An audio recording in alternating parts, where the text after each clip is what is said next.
que eu passei pelo meu encontro. E depois que chegamos aqui, começamos a trabalhar aqui em São Paulo, ali, né, com os apóstolos, com a sede. Nós nunca tivemos um encontro onde a gente não tenha sido surpreendido pelo Senhor, pela presença do Senhor. Todas as vezes Deus faz algo novo e algo extraordinário, queridos. Quantas vidas já foram transformadas, já foram libertas. Eu sou fruto de uma transformação na minha vida num encontro. Já contei para vocês aqui que eu tive o privilégio de nascer num lar cristão. Tive o privilégio de crescer dentro da igreja. E quando eu passei pelo meu encontro, a minha declaração naquele lugar foi exatamente essa: Senhor, antes eu te conhecia de ouvir falar, mas agora os meus olhos te veem. Só quem passa que entende, querido. Só quem passa, não dá para explicar para você. Só quem passa. A sensação que nós temos, na verdade, não é só uma sensação, é que no mundo espiritual é isso que funciona. A luz da nossa vida se acende, parece que clareia tudo. Tem muita coisa que vem à tona, que você consegue entender, compreender.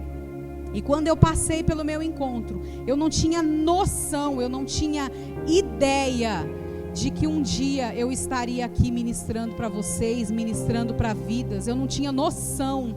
Jesus me transformou, porque Ele tinha um propósito para cumprir na minha vida, assim como Ele tem na sua, amém, querido? Deus tem um propósito de vida para você. Você pode dizer isso para alguém que está do seu lado? Fala assim: meu irmão, minha irmã, fala aí, vai. Eu sei que vocês não gostam muito disso não, mas eu gosto de pregar interagindo assim, como uma conversa. Olha para essa pessoa linda e fala assim: meu irmão, minha irmã, vai. Você não nasceu por acaso. Fala aí: tu não é um acidente. Você não é um acidente na história. Você nasceu com um propósito, querido, na vida. Você nasceu com um projeto, com um plano de Deus. E eu digo isso constantemente para as pessoas, porque nós ouvimos muitas histórias. Eu estava ali fora, no carro, ouvindo assim, de leve, que a pastora é assim, né? Um olho no peixe e outro no gato, né? Pastor é isso, né? Você fica, viu? Não brinca com o pastor não, que o pastor tá conversando aqui, mas o ouvido tá ali, ó. Você atentando a tudo, é um olho olhando para cá, o outro para cá, né? E eu tava ali vendo os meninos conversarem, o Felipe, o Guilherme ali, o Daniel, que já passou. E eles disseram assim: nossa, a gente chega naquele lugar achando que tem o maior problema do mundo, né? Tipo, meu problema, minha dor, meu sofrimento. E aí você ouve a história de outra pessoa. Fala: mano, eu não tenho problema nenhum. Que meu problema? Eu tenho até vergonha, né? De pedir oração, de querer receber alguma coisa de Deus. Por quando a gente olha e vê o outro, enxerga o outro. E dentro dessa nossa história de encontro, princesinha, vai lá ficar com a mamãe, vai, pega ela, Beca, ó, tem fio. Dentro dessa nossa caminhada com Deus, da nossa história, de tantas histórias que nós ouvimos, né, de transformação. Quantas vezes nós ouvimos lamentos, dores mesmo, porque a gente considera muito. As pessoas dizerem assim: minha mãe tentou me abortar. Eu ouvi da minha mãe e do meu pai que eles não me queriam. Quantas pessoas carregam essa dor dentro de si, de uma rejeição, porque não foram planejados, porque não foram desejados. Mas, querido, o que a gente precisa entender, e talvez essa seja a sua realidade, você que está aqui me ouvindo. Talvez você também já tenha ouvido do seu pai, da sua mãe, que não te queria. Nasceu mulher, teu pai e tua mãe queria homem. Nasceu homem, queria mulher. Não te desejou, não te planejou. Foi sem querer. Essas coisas que ouvem e vão abrindo legalidades para o espírito da rejeição entrar na vida da pessoa. Mas eu quero que você entenda, e é para isso que a gente trabalha, que ainda que sua mãe e seu pai não tenham sonhado e planejado você, Deus sonhou e Deus planejou você, queridos. Você é sonho de Deus. O Salmo de número 139 faz essa declaração, o salmista: Senhor, quando eu era ainda uma substância sem forma no ventre da minha mãe, o Senhor já havia escrito todos os dias da minha vida. Ou seja, Deus planejou você. Não importa se sua mãe te quis, se teu pai te quis ou não. O que importa é que Deus te quis e Deus te quer. Ainda quer e não vai desistir de você. Amém, queridos? Você nasceu com um propósito, com um projeto. E Deus vai cumprir isso na sua vida. Eu tive a oportunidade de conversar ali com algumas mulheres. E veio à tona ali a respeito da vida de Jacó. Aquela passagem no Val de Jaboque. Deus já estava transformando, gerando uma transformação na vida de Jacó ali. Já estava trazendo arrependimento para ele. Ele já tinha entendido que ele precisava mudar mudar de vida. Muitas coisas deixar para trás. Muitas coisas resolver, pendências. Só que Deus já estava direcionando ele para um novo rumo. E ele precisava atravessar o Val de Jaboque. Jaboque quer dizer transposição. Quer dizer transpor, passar de um lado menor para um lado maior. Isso tem um sentido poderoso para as nossas vidas. Porque se você está aqui hoje é porque Deus quer te tirar do lugar pequeno, de uma zona de mediocridade, para te levar para um propósito maior, querido. Para te estabelecer para um propósito maior. Amém? Você entende isso? Só que você precisa ter uma atitude. Existe uma lei da física, e eu até anotando aqui, estudando essa tarde inclusive, colocando no papel o que estava no meu espírito, no meu coração. E o pastor Júlio, ele tem assim um hábito de colocar, intitular todas as mensagens dele. Então todas as mensagens têm título. Eu não sou muito boa nisso, não sei colocar título nas mensagens. Mas ele sempre me pergunta: amor, vai sair no YouTube, que título a gente põe? Tem hora que eu fico meio perdida. Mas meditando aqui, eu trouxe como tema para esta palavra de hoje essa lei da física. Porque tem uma lei na física que diz assim, que toda reação gera... Aliás, toda ação gera uma reação. E é sobre isso que nós vamos falar essa noite. Amém? Então eu quero convidar você a abrir a sua Bíblia, você que trouxe. Você que não trouxe, traga da próxima vez. Aprenda a caminhar com a Bíblia. João capítulo 5, a partir do versículo 1, do 1 ao 9 nós vamos ler. Você que não trouxe, você pode acompanhar aí no telão, eu vou ler aqui na minha versão, tá? Amém? Vamos ler? Diz assim a palavra do Senhor: algum tempo depois, Jesus subiu a Jerusalém para uma festa dos judeus. Gente, é muito interessante.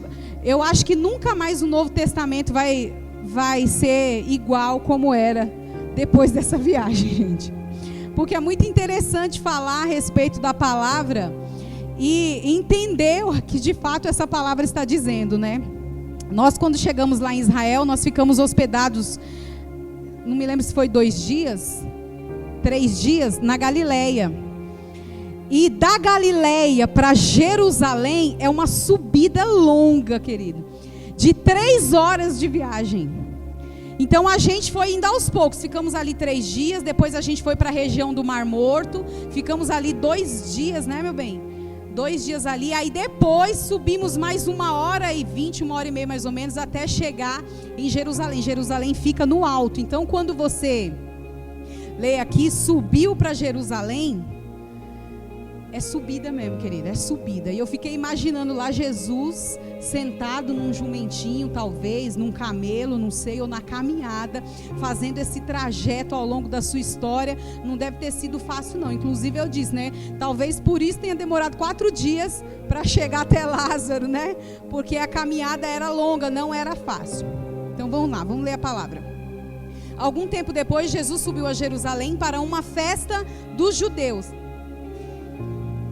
Há em Jerusalém, perto da porta das ovelhas, um tanque que em aramaico é chamado Betesda, tendo 5 entradas em volta. Ali costumava ficar grande número de pessoas doentes e inválidas.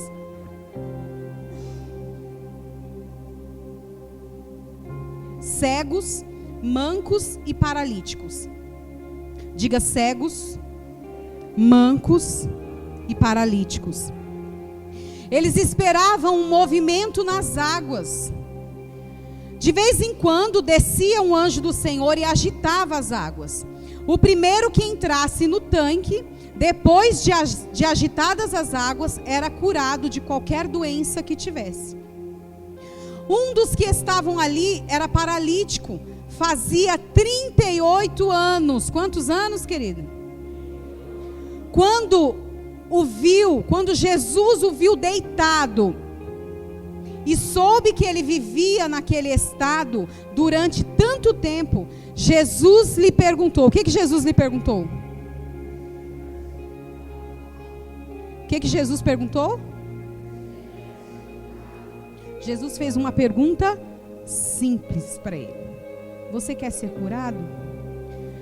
Aí o paralítico disse: Senhor, não tenho ninguém que me ajude a entrar no tanque quando a água é agitada. Enquanto estou tentando entrar, outro chega antes de mim. Então Jesus lhe disse: levante-se, pega a sua maca e ande. Imediatamente o homem ficou curado, pegou a maca e começou a andar. Amém? Até aqui, feche os seus olhos, querido, em nome de Jesus. Espírito Santo de Deus, a tua palavra diz que o Senhor é aquele que convence o homem do pecado, da justiça e do juízo. É o teu Espírito que tem o poder transformador por meio desta palavra para gerar mudança em cada vida, Senhor. Deus, nós somos apenas instrumento nas tuas mãos e nós nos colocamos à tua disposição, ó Pai, para que o teu nome seja glorificado, vidas sejam transformadas, ó Pai, em nome de Jesus e para a glória de Jesus, em nome de Jesus, amém. Aplauda a palavra do Senhor, querido. Glória a Deus, aleluia, glória a Deus. Então, eis aqui um texto muito conhecido, talvez a maioria aqui já tenha ouvido muitas pregações, já tenha lido várias vezes esta passagem. Nós também tivemos o privilégio de estar ali, conhecer, inclusive eu nem pensei nisso, poderia ter colocado a foto aí, né, meu bem, tinha do tanque de Betesda, na verdade são ruínas que existem ali naquele lugar, e tivemos um culto maravilhoso ali. Foi uma presença gloriosa naquele lugar. Intercedemos pela vida da pastora Dani. Eu convido você que está orando a continuar orando, querido, porque há um decreto contrário sobre a vida dela. Os médicos disseram que não tem mais jeito, mas a gente sabe que toda situação impossível para nós é a plataforma perfeita para o milagre de Deus acontecer. E nós não fazemos parte daqueles que se movem pelas circunstâncias, nós fazemos parte daqueles que vivem pela fé. E pela fé, nós continuamos orando e crendo que Deus vai restaurar aquela vida. E ela vai estar aqui novamente conosco, querido, compartilhando esse testemunho, amém? Em nome de Jesus, Pai. Nós cremos nisso. Nós estivemos ali intercedendo por ela, foi algo extraordinário aquele momento, foi muito bom, maravilhoso. Vimos aquelas ruínas que é fantástico. Quem gosta de história, eu gosto muito de coisas épicas, assim, filmes épicos, filmes ligados à história real. Eu gosto muito de assistir. E olhar ruínas, ver aquelas ruínas, aquelas construções fabulosas, sem a tecnologia que nós temos hoje, né? Mas tão boas que muitas delas estão lá até hoje, né? Duraram. E ver aquilo é fenomenal. Tivemos o privilégio de estar lá. E a Bíblia, que o texto que nós lemos, diz que esse tanque, ele ficava próximo à porta das ovelhas. Então você sabe que toda a cidade de Jerusalém era cercada, era murada. E havia portas, né? as 12 portas ali. O pastor Júlio, inclusive, já pregou sobre isso aqui na igreja, sobre essas portas. E uma dessas portas era chamada Porta das Ovelhas. Por que era chamada assim? Porque as pessoas que entravam para oferecer sacrifício naquele lugar, os animais passavam por aquela porta. Por isso era chamada de Porta das Ovelhas. E o tanque de Betesda ficava ali próximo. Por quê? Porque muitas vezes, entre outras crenças que eles tinham, esse tanque havia um lugar que era exatamente feito para lavar as ovelhas que iriam ser sacrificadas. Então a água muitas vezes era suja ali, né? Na verdade havia um afluente ali, então eu não creio que era só um lugar, eram vários, e tinha mesmo, as ruínas ali pareciam ser vários tanques ali, espalhados naquele lugar. Mas é por isso que era chamada Porta das Ovelhas, amém? Então quando você ouvir essa Porta das Ovelhas, você vai entender que era por ali que as pessoas entravam com seus animais para serem sacrificados. E eles acreditavam, era uma crença deles ali, que de vez em quando um anjo aparecia, descia ali naquele lugar e movimentava as águas.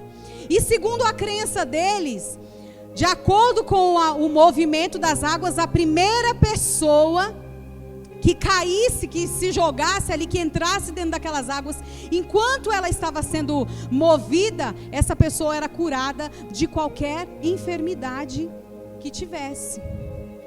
E Jesus chega àquele lugar. Ele vai a Jerusalém e chega àquele lugar. E quando ele chega lá, ele se depara com um homem que a Bíblia diz que estava paralítico há 38 anos. Sentado ali naquele lugar, no mesmo lugar, aguardando, esperando viver o seu milagre. Aguardando que algo acontecesse com ele, que uma transformação acontecesse à vida dele. E isso traz tantas lições importantes para nós. Nós precisamos trazer uma reflexão a respeito disso, porque ali ele estava aguardando. Mas por que ele estava aguardando? Porque Jesus não havia chegado ainda. Jesus não tinha aparecido ali ainda. Ele não conhecia Jesus. E quando Jesus chega, ele faz essa pergunta simples para ele: você quer ser curado? Pode parecer piada, é igual a história quando Jesus vê o cego, né, e pergunta para o cego, era cego, aí Jesus é muito bem humorado, né, gente? Deus tem um humor incrível, porque você encontra um cego, aí sabe que ele pode fazer milagre, aí Jesus pergunta para ele: o que você quer que eu te faça? O que um cego vai pedir? Você acha que Jesus não sabia que ele queria ser curado? E é interessante isso para nós, porque fala da importância da nossa ação, da nossa atitude, de como nós respondemos àquilo que nós precisamos, de fato. Então Jesus pergunta para ele: você quer ser curado? Qual foi a resposta? Aliás, qual teria sido a resposta correta para Jesus? Ele poderia ter: claro, Jesus, claro que sim, eu quero ser curado. Essa não seria a resposta correta, meus irmãos, para entregar para Jesus? Mas não foi isso que ele disse.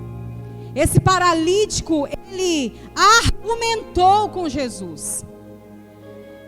Ele disse: Senhor, eu estou aqui há 38 anos, esperando que alguém me jogue. Mas Jesus não estava perguntando por que é que ele não tinha ainda entrado na água. Jesus não perguntou nada disso. Jesus só perguntou para ele: você quer ser curado? E ele ficou argumentando com Deus. E existem algumas lições aí nesse texto que eu acho importante, porque aquelas pessoas naquele momento depositavam a sua fé naquela crendice, naquela crença de que precisava pular lá para ser curado. E aí hoje, trazendo para nós, eu faço uma pergunta a você: aonde é que você tem depositado a tua fé e a tua confiança?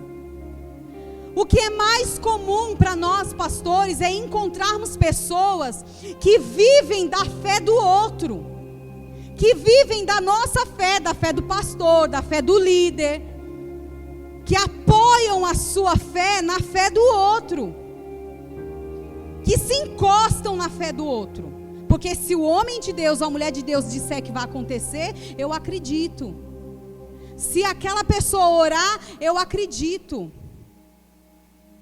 E não é dessa forma que Deus quer que nós vivamos, queridos. Sabe por quê? Porque a Bíblia diz que Ele conquistou autoridade para todos nós. Todos nós, queridos, temos acesso. A Bíblia diz que o véu se rasgou. O acesso que eu tenho a Ele é o mesmo que você tem. A sua fé não pode ser a minha fé. A sua fé não pode ser a fé do outro, querido. A sua fé tem que ser a sua história, a sua vida com Deus.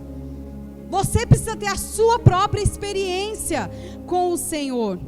Então, você tem usado, porque isso a partir de hoje vai mudar em nome de Jesus. Mas você tem usado a fé de quem, querido? Até aqui. Cadê a sua fé? Onde você está depositando a sua fé? E eu frisei aqui casos de as enfermidades que estavam ali, alguns exemplos, né, de enfermidades que estavam ali. Inclusive pedi para vocês repetirem que havia paralíticos, havia cegos, havia coxos. E eu creio muito que Jesus realiza milagres no físico, que Ele ainda pode curar cegos, curar paralíticos. Eu creio nesse poder, porque o poder de Deus, Ele não mudou. Mas no geral, a cura que Jesus quer realizar, ela é espiritual. Porque tem muita gente caminhando em cegueira, não está enxergando, é uma cegueira espiritual. Olha, mas não vê. Tem muitas pessoas que estão paralisadas, são paralíticos na sua vida, na sua história, não rompem, não saem do lugar, estão paralisadas. E Jesus quer curar isso também na nossa vida, toda paralisia, todo tipo de paralisia. Sabe por quê? Porque a paralisia, ela é uma estagnação, você não se locomove, você não sai. Gente, é tão comum a gente encontrar pessoas que estão há anos dentro de uma igreja, há anos, conhecem a Bíblia, mas não vivem a Bíblia. A vida não muda, nada muda. Não tem um testemunho de mudança, de superação, de conquista. A vida é a mesma coisa. E você vai perguntar para essa pessoa: ô irmão, como é que você está? Não, eu estou na prova, só anda na prova, essa prova nunca acaba. Tem gente que só tem a prova nos lábios. Não, estou na prova. A vida não muda. A Bíblia diz assim que a árvore, ela é conhecida pelos seus. Você é uma árvore que precisa dar frutos. Se você não está frutificando, nada está acontecendo na sua vida, tem alguma coisa errada que precisa mudar, porque você não nasceu para ser infrutífero. Ao contrário, quando Deus fez o homem, qual foi a palavra liberada para o homem? Crescei, frutificai e governai. Esta foi a liberação profética de Deus para o homem. Nós nascemos para governo, para frutificação, queridos. A nossa vida não pode estar estagnada. Você não pode ter uma história de que nada mudou. Porque se você está nessa situação, Jesus quer te curar hoje. Porque Ele não te quer assim, em nome de Jesus. Há muitas histórias na Bíblia que fala sobre a cura de paralisias, né? A cura de enfermidades assim. Há muitas histórias. Eu quero ler com você Salmo 37, versículo 5. É um versículo muito conhecido, mas eu quero que você guarde isso no seu coração. Você vai ler aí.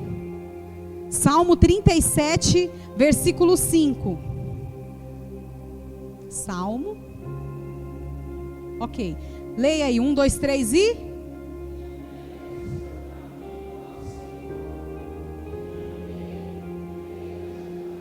Amém. Glória a Deus. Esse é um versículo que a gente costuma dizer muito, né? Entrega teu caminho ao Senhor. Confia nele e Ele tudo agirá. Entrega teu caminho. E muitas vezes a gente só pensa, só responsabiliza o que é da parte de Deus. Confia nele porque Ele vai agir. A gente só lembra disso, Ele vai agir. Mas esse versículo, ele começa com o verbo entregar. Ele começa com uma orientação. Na verdade está no imperativo, ele está dizendo entrega o teu caminho. E entregar é uma ação que não cabe a Deus, cabe a nós, cabe a mim e cabe a você. É necessário ter uma atitude de entregar, agir e aí confiar, porque Deus vai fazer. Mas primeiro eu tenho uma ação, e no mundo espiritual há uma reação de Deus à nossa fé. Há uma reação de Deus. Uma das histórias que a Bíblia nos fala sobre a cura de uma enfermidade é a respeito daquela mulher cananeia, que ela clama para Jesus, porque a filha dela encontrava-se endemoniada e sofrendo muito. E os cananeus não faziam parte do povo de Deus, dos judeus ali, não estavam debaixo dessa bênção. Ela era uma pessoa estranha para o povo de Deus. Mas ela clama, ela acredita no poder, ela com certeza alguém falou de Jesus para aquela mulher. Olha a importância de alguém, de você falar de Jesus. Alguém falou de Jesus para aquela mulher, porque ela vai atrás de Jesus. E ela vai dizer para ele: Senhor, tenha misericórdia, minha filha está endemoniada. A Bíblia diz assim, que Jesus ouviu aquilo e não disse nenhuma palavra. Ou seja, ficou em silêncio. E eu tenho para mim, e eu acho que vai fazer sentido para você, querido, que existem algumas situações adversas na nossa vida, algumas situações que nós passamos ao longo da nossa vida, que são mesmo ruins, que são adversidades, mas que não são do diabo, porque coisa que também é errada que a gente faz, que a gente atribui tudo ao diabo, né? Tudo é culpa do diabo, e a gente vai se isentando da responsabilidade que nós temos. Então tem algumas situações difíceis, algumas adversidades que são permitidas por Deus. Sabe por quê? Porque Deus precisa provocar a nossa fé. Se a gente não passa por dificuldades, nós não somos desafiados na nossa fé a viver o que a palavra de Deus diz. Isso aqui vai passar só a ser um discurso. Por que hoje eu prego para você? Porque eu vivi uma história de superação, de transformação, porque eu já vivi milagres na minha vida. Então eu já fui provada em muitas coisas. É assim com você, queridos. Tudo, a Bíblia diz que tudo coopera para o bem daqueles que amam a Deus. Então todas as coisas, elas vão cooperar para o nosso bem, para o nosso crescimento. Deus vai, querido. Se você estiver estagnado, se você estiver numa situação de paralisia, você pode ter certeza que Deus vai te sacudir. Deus vai fazer algumas situações acontecerem, porque você precisa ativar a fé. A Bíblia diz que sem fé é impossível agradar a Deus. Então você precisa ativar a sua fé. Não é a fé do seu pastor, é a sua fé. É a sua fé. Porque tem situação que aperta. Uma vez eu estava passando por uma situação tão difícil, querido, tão difícil. Ai, Jesus, entre tantas vezes que eu passei. E aí eu estava dizendo assim para Deus, sentadinha no banco assim, num momento de culto, e eu disse assim: Senhor, por que é que comigo tem que ser desse jeito? Você já se fez essa pergunta para Deus? Ou fui a única? Deus, por que é que comigo só tem que ser assim? No aperto, na dor, no sofrimento. Por que é que comigo tem que ser assim? E aí, na hora, o Espírito Santo respondeu no meu espírito. Ele disse: filha, foi com muito carinho. Deus não costuma falar com muito carinho comigo não, viu, querido? Mas ele falou carinhosamente ao meu espírito. Ele disse assim: filha, tem que ser assim com você, porque se não for assim, tu não age. Eu te conheço. Se for fácil para você, você não vai crescer. Eu tenho que apertar um pouquinho mais para o seu lado, porque eu quero te desenvolver, eu quero te fazer crescer. E ele disse: olha, a minha graça te basta, você vai aguentar. E aí eu já, tá bom, Jesus, eu entendi, já comecei a chorar, amém. Daqui a pouco vem uma irmã rodopiando igual um peão na igreja. parou e só disse assim para mim: olha, Deus mandou te dizer que a graça dele te basta. Confirmando aquilo que eu recebi no meu espírito. E aí, ao longo da minha caminhada, com todas as dificuldades e desafios que eu já vivi, eu aprendi que eu tenho sempre alguma lição para aprender quando as coisas apertam. Então, quando o negócio fica difícil para mim, eu já falo logo com Deus: Senhor, me mostra logo o que eu tenho que aprender. O que eu tenho que aprender com isso? Qual é a lição? Porque quanto mais tempo eu demorar, quanto mais tempo eu me negar, eu resistir, eu vou continuar ali. É como o povo de Israel, querido, ficaram 40 anos peregrinando no deserto. Por quê? Porque não aprenderam a lição que deveriam ter aprendido. Sabe qual é o tamanho do deserto da nossa vida? Muitas vezes.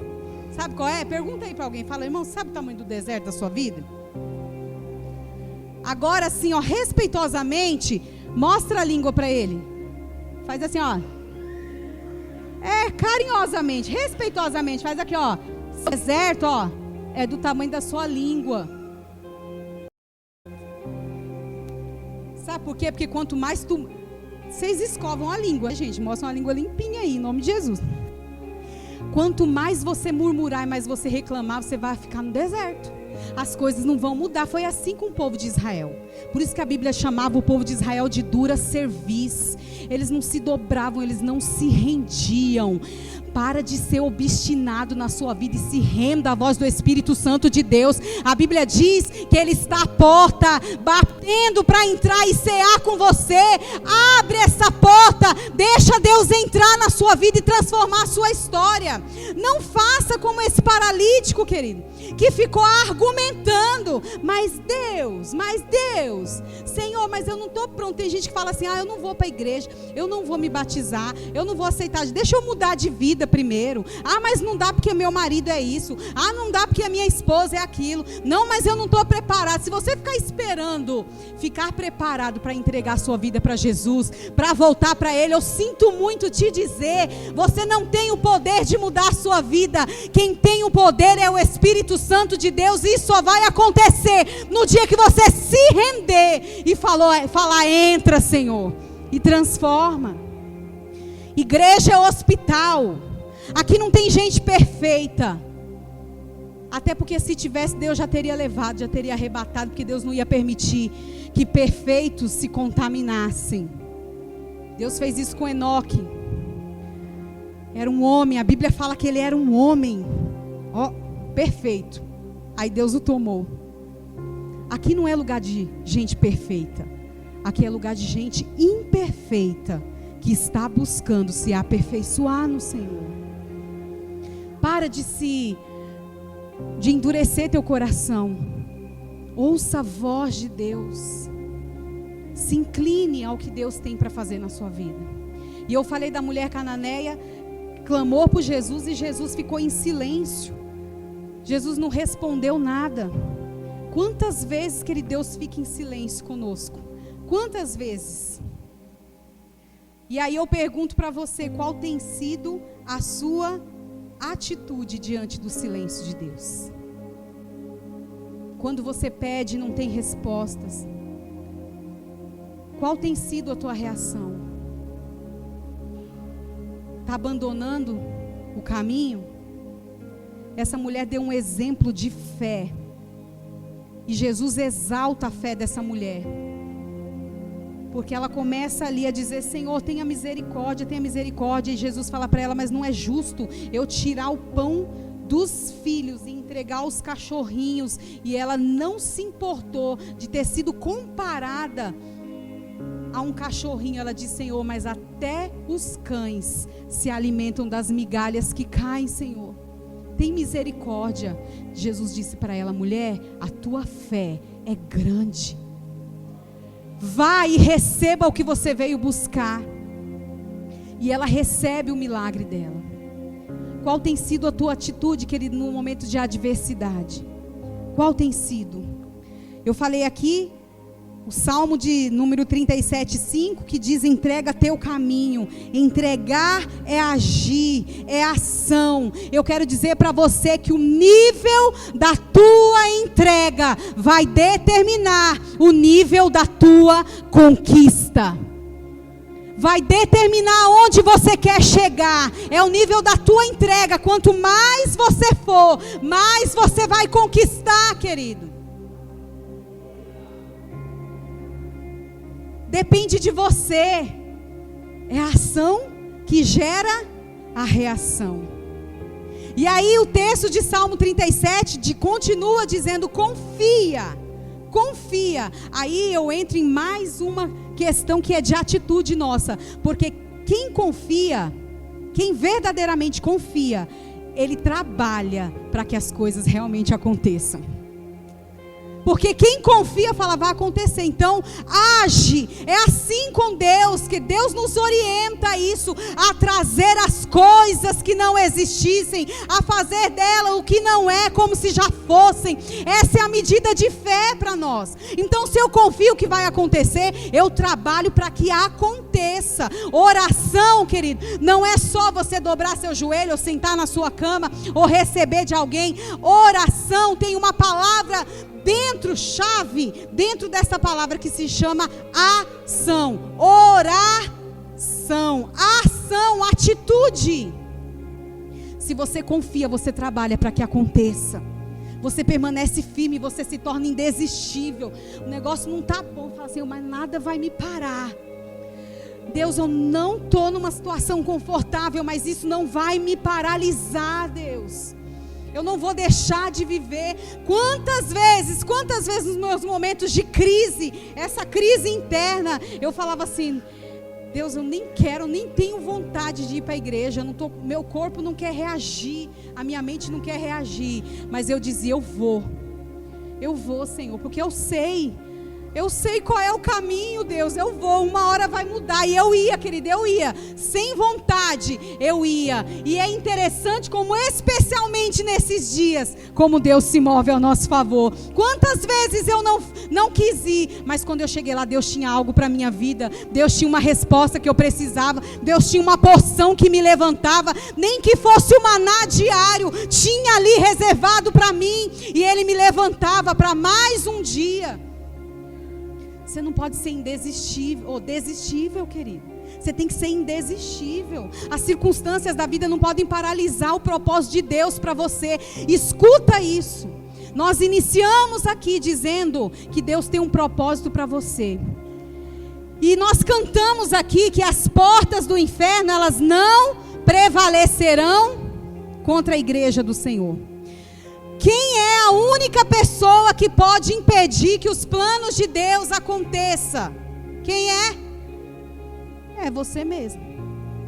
Tem gente que diz assim, nós é muita gente, né? Você, nós somos os únicos que podemos fazer isso. Impedir a ação de Deus. Se eu não quiser, se eu não permitir, se eu desistir, o propósito de Deus não se cumpre na minha vida. Então não seja como esse paralítico, nesses 38 anos tentando entrar, e argumentou com Jesus, não, Jesus, não tem ninguém, não, Jesus, eu não mudo de vida, sabe por quê? Porque o pastor nem olha para mim, nem sabe que eu existo. Não, Jesus, eu não vou porque eu não tenho um cargo na igreja. Não, Jesus, as coisas não estão acontecendo. E aí começa argumentos diante do Senhor. Você ainda não está vivendo porque você não quer. A partir do momento que você desejar, que você pode ter certeza que Deus vai fazer. O maior interessado é Ele em te estabelecer. Por quê? A Bíblia diz que Ele vela pela sua palavra Ele vai trabalhar constantemente para que te estabeleça. Então o maior interessado é Ele. Amém? Para de usar a tua vida, os teus problemas, a tua história como argumentos para não sair dessa paralisia. Para de ficar se lamentando pela dor que você viveu no passado, Olha para alguém aí de novo. Olha aí para alguém, essa pessoa linda do seu lado, e fala assim: você não é o que aconteceu com você. Você não é o que fizeram com você. Você não é a decepção que você viveu, a frustração que você viveu. Você é, querido, o que a Bíblia diz que você é. Você vai chegar onde a Bíblia diz que você vai chegar. É isso que Deus tem para você. Aleluia. Glória a Deus. Para de argumentar com o teu passado. Mas você não conhece a minha dor. Querido, não cabe a mim conhecer. Cabe ao Espírito Santo de Deus, porque Ele é poderoso para te sarar, para te restaurar e te colocar de pé novamente.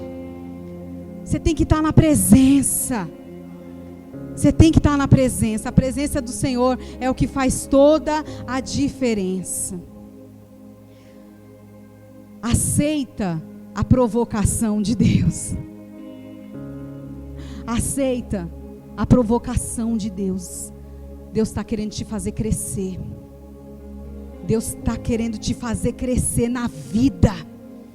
Deus está querendo te levar para lugares altos, queridos. Ah, querido, Deus te tirou lá do monturo. Deus te tirou do lugar de desconhecido, de não tinha jeito. Deus te tirou de lá para te colocar sentado entre os príncipes. Você vai viver o extraordinário de Deus. Você vai. Então para de argumentar, não importa o que aconteceu. Usa tudo o que aconteceu até aqui para escrever o teu futuro, a tua história daqui para frente. Toda dor que você sofreu, você vai usar só de testemunho. Quando alguém disser para você: nossa, mas eu estou passando por isso, por aquilo, você vai dizer: eu sei o que é. Deus me tirou desse lugar aí. Deus vai tirar você também. Ah, mas meu casamento está destruído. Eu sei, Deus restaurou meu casamento, vai restaurar o seu também. Mas eu estou sofrendo dessa enfermidade. Quem sofreu vai dizer: eu sei, Jesus me curou, vai curar você também. Tudo vai ser para testemunho e para exaltação do nome do Senhor Jesus na sua vida. Tudo é para a glória de Deus, querido. Então para de discutir, para de argumentar. Reaja às provocações de Deus para te fazer crescer. Quando tudo estiver difícil, corre para os pés do Senhor. Faça essa declaração: Senhor, para onde eu irei, se só Tu tens as palavras de vida eterna? É uma verdade, vira até jargão dizer isso, querido. Se as coisas estão difíceis com Deus, imagina sem Ele, querido. Entrega, confia. Deus está trabalhando ao seu favor. Ainda que você não ouça, ainda que você não veja, Deus está trabalhando ao seu favor. É como aquela canção que nós cantamos aqui: mesmo que eu não veja o trabalho, mesmo que eu não sinta o trabalho, confiarei, meu Deus nunca falha. Confiarei, meu Deus nunca falha. Ainda que você não veja, ainda que você não sinta, Ele está lá, ó, trabalhando, porque Ele não dorme. Olha a verdade de Deus. É outra coisa que você precisa aprender. Quem caminha na palavra, caminha por milagres. Quem caminha na palavra, vive milagres, querido. Se ao invés de reclamar, de recuar, de desanimar, você começar a declarar a palavra, exalte a palavra na sua vida. O teu Deus é maior. Eu sou mais do que vencedor por meio daquele que me amou. Você começar a declarar essa verdade na sua palavra, você vai viver os milagres que você precisa. Tudo está conectado à palavra de Deus. E há algo interessante que aconteceu ali naquele momento. Quando Jesus disse para ele: o que você quer? Ele argumentou, disse que não tinha ninguém. Jesus disse para ele: pega a tua maca, levanta e sai. E a Bíblia diz, exatamente que ele fez isso. E as pessoas ali viviam crentes naquela história de que o anjo vinha e que só de vez em quando poderia acontecer uma cura. Aquelas pessoas estavam depositando a sua confiança, a sua fé, naquelas águas ali que de vez em quando se moviam e promoviam alguma coisa, e acontecia alguma coisa. Só que uma coisa que aconteceu com ele, aconteceu comigo, aconteceu com você, é que Jesus apareceu. E quando Jesus aparece, a gente não precisa mais ficar dependente dos tanques, das águas, da pouca fé, da fé dos outros. Quando Jesus aparece, Ele, querido, é a fonte das águas vivas que nós precisamos para a transformação do nosso ser. A fonte apareceu para aquele homem. A fonte apareceu. A própria cura apareceu diante dele, querido. Você tem essa fonte na sua vida, amém?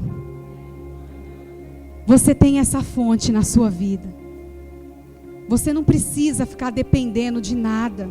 Você não precisa ficar dependendo de metas, embora Deus use os seus. Você não precisa ficar correndo atrás deles. Você não precisa se basear na fé do outro. Você só precisa se basear na fé em Jesus Cristo. Jesus está vivo. Jesus é uma fonte inesgotável para transformar, para saciar a tua sede, para mudar a tua vida, para limpar a tua história. A fonte que nunca se acaba, que jorra, e através do Espírito Santo, essa fonte também jorra do nosso interior flui, assim como aconteceu com aquela mulher samaritana. Ela não precisaria mais ir àquele poço. Por quê? Porque toda a sede que ela tinha na sua alma, no seu espírito, poderia ser saciada através da fonte, que era Jesus Cristo. Jesus é a fonte que você precisa. Há águas vivas, querido, fluindo do trono de Deus para a tua vida. Há uma fonte inesgotável fluindo. Ele é a fonte que você precisa. Ele é a fonte que você precisa. Qual é a tua escolha, a tua decisão hoje? Qual é a resposta que você vai dar para Jesus hoje? Eis que estou à porta e bato. Eis que estou à porta e bato. Eis que estou à porta e bato. Eis que estou à porta. Qual é a tua atitude? Você pode fechar os seus olhos aí e responder? Eu sei que o Espírito Santo de Deus está falando com você. O Espírito Santo de Deus está falando com você. Fecha teus olhos aí. Qual é a tua resposta para Deus? Qual é a tua resposta para Deus?